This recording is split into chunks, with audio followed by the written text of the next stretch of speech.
ar o TJ Notícias. Acompanhe a seguir o noticiário do Poder Judiciário de Santa Catarina.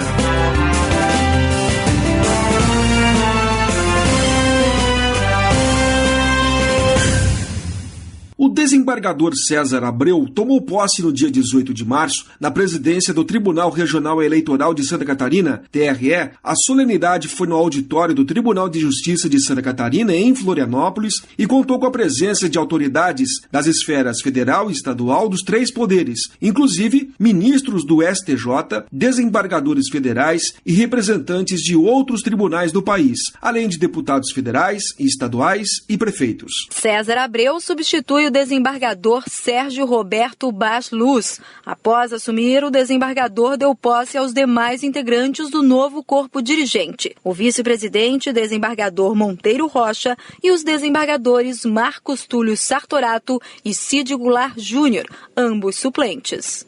Natural de Florianópolis, o magistrado de 56 anos destacou que seu grande desafio será manter o nível de excelência da Justiça Eleitoral catarinense obtido ao longo dos anos por conta do trabalho abnegado de seus antecessores. Em razão da crise econômica, terá de buscar fazer mais com menos. Para a restrição financeira, evidentemente, ela é sensível, porque a Justiça Eleitoral ela sempre foi parcimoniosa no que diz respeito às receitas públicas. Ela já não tinha gordura para tirar, né? E esse saque, em termos percentuais, efetivamente vai nos obrigar a buscar, de alguma forma, fazer mais com menos. E penso que a eficiência é o caminho para dar resposta. E penso que as expectativas são boas, o nosso tribunal está preparado, os nossos juízes têm demonstrado ao longo da história competência, o nosso corpo funcional também é um corpo altamente qualificado e penso que nós não teremos problema.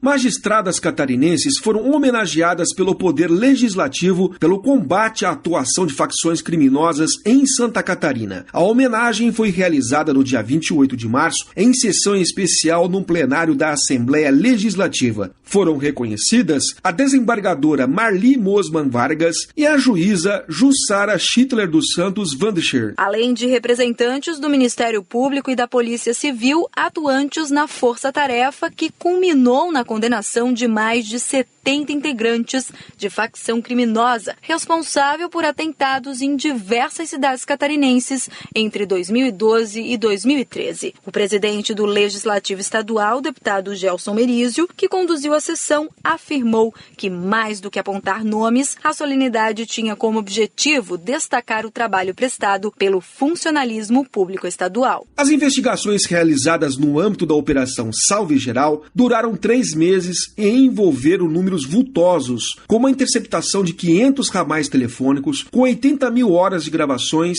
e a expedição de 98 mandados de prisão e 200 de busca e apreensão. O trabalho policial foi concluído após a elaboração de um inquérito de 13 volumes, contendo 4.000 páginas. As penas aos envolvidos totalizaram mais de 1.000 anos de prisão, em um processo comandado pela juíza Jussara Vandescher e composto de 68 volumes e 15.000 páginas. Segundo a desembargadora Marli, o julgamento da apelação durou 13 horas e resultou no maior acórdão em 124 anos de história do Judiciário catarinense, com o total de 1.147 páginas. A gente está muito feliz que o trabalho foi reconhecido tanto pelo Poder Legislativo quanto pelo Poder Judiciário e também pela população geral, porque realmente tanto a polícia como o promotor, como a juíza e como essa desembargadora tiveram um trabalho profícuo para conseguir julgar aquele processo de grande volume.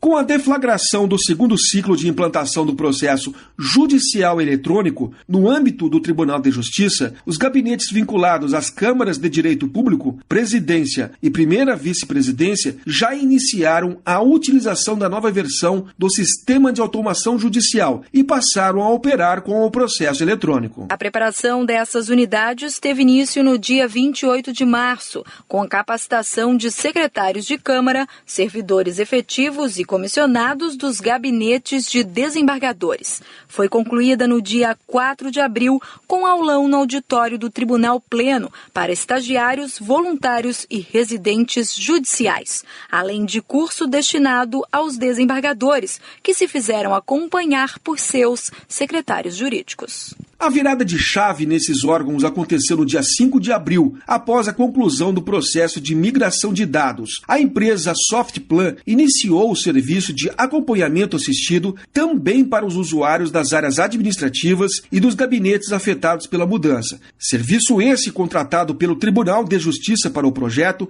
e que será mantido até a conclusão do 4º ciclo de implantação. A segunda vara criminal da comarca de Araranguá, sob o comando da juíza Letícia Pavê Cachoeira, alcançou o índice de 100% de digitalização dos processos da área de execução penal em tramitação. Além disso, já conta com mais de 75% do acervo total digitalizado e, conforme a expectativa do cartório responsável pelos trabalhos, pretende digitalizar 100% da vara até o final deste ano. Na execução penal, os processos foram digitalizados pela servidora Ana Paula Raup Monteiro e pelas estagiárias Ana Paula da Cunha Nunes e Maiara Marcelino Ferraz. O servidor Gabriel Pizetti Ávila, chefe de cartório da segunda vara criminal, salientou que, apesar de o trabalho de digitalização dos processos de execução criminal ter sido efetuado por essas 3 pessoas, o mérito é de todos os funcionários do cartório, que, assumindo funções com quantidade de serviço acima de suas capacidades, contribuíram para que o resultado se concretizasse. Ele citou ainda a colaboração dos servidores Christian Pereira Gonçalves de Freitas e Jordana Gomes Ferreira e dos estagiários João Clair dos Santos Milioli, Janaína Machado Cunha, Rodrigueiro e Gisele Borba Gomes Osório dos Santos.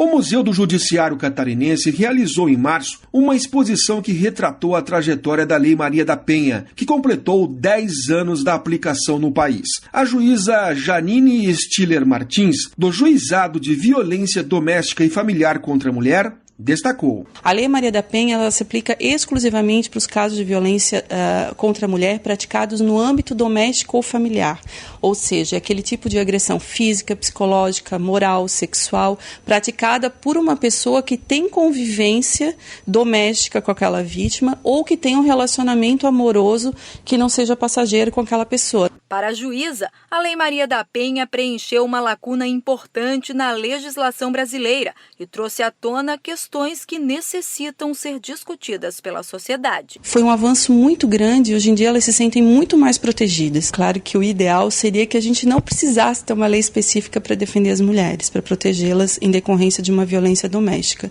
Mas é absolutamente necessário, foi muito bom que essa lei tenha sido criada, porque infelizmente a violência doméstica culturalmente sempre foi tratada de uma maneira diferente. O desembargador Leopoldo Augusto Brugman defendeu que a aplicação de novas medidas de proteção a partir de 2006, o atendimento às mulheres passou a ser mais efetivo e direto. E a eficácia da lei é essa, ela trouxe a garantia para que ela ficasse num pé de equilíbrio e que isso fosse reprovado e que ele soubesse que não podia mais fazer e que se assim fizesse ia haver uma certa providência imediata do judiciário.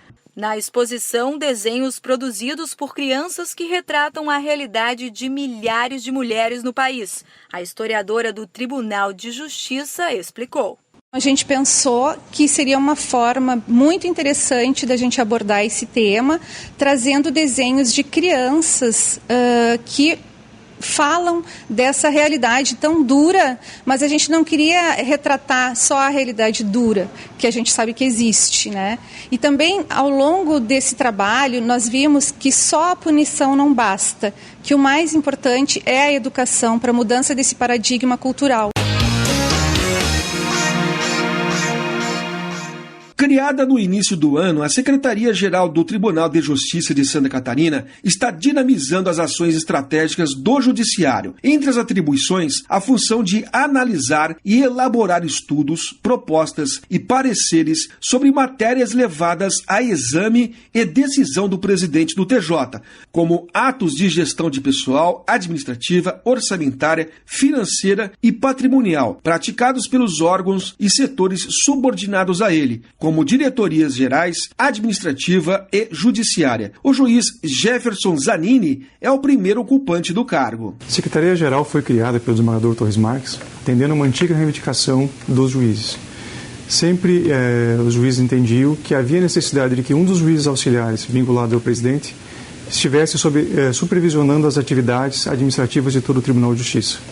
O desembargador Torres Marques, sensíveis a esse pleito na magistratura, então, no dia 29 de janeiro, criou na estrutura do Tribunal de Justiça a Secretaria-Geral, função concedida a um dos juízes auxiliares convocados estritamente para atuar na supervisão das atividades administrativas, exonerando o presidente daquelas atividades que não são essencialmente institucionais, permitindo então a ele que possa então tomar as decisões no campo da institucionalidade, deixando as pequenas decisões administrativas para o secretário-geral. Para atender demandas do público externo e interno, exercendo juízo de oportunidade e conveniência administrativa em questões relativas ao primeiro grau, o magistrado revela que a Secretaria pretende ampliar o controle e coordenar esforços de diversos órgãos que compõem a Justiça no Estado. É uma função desafiadora, é uma instituição nova no âmbito do Tribunal de Justiça.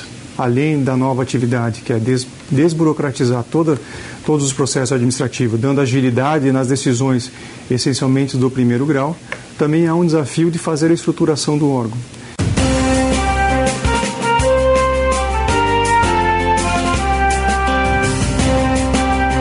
Essa foi mais uma edição do seu TJ Notícias. Aguarde para breve nossa nova edição. Apresentação dos jornalistas Marco Aurélio Gomes e Gabriela Halpe. Textos e supervisão, assessoria de imprensa do Tribunal de Justiça.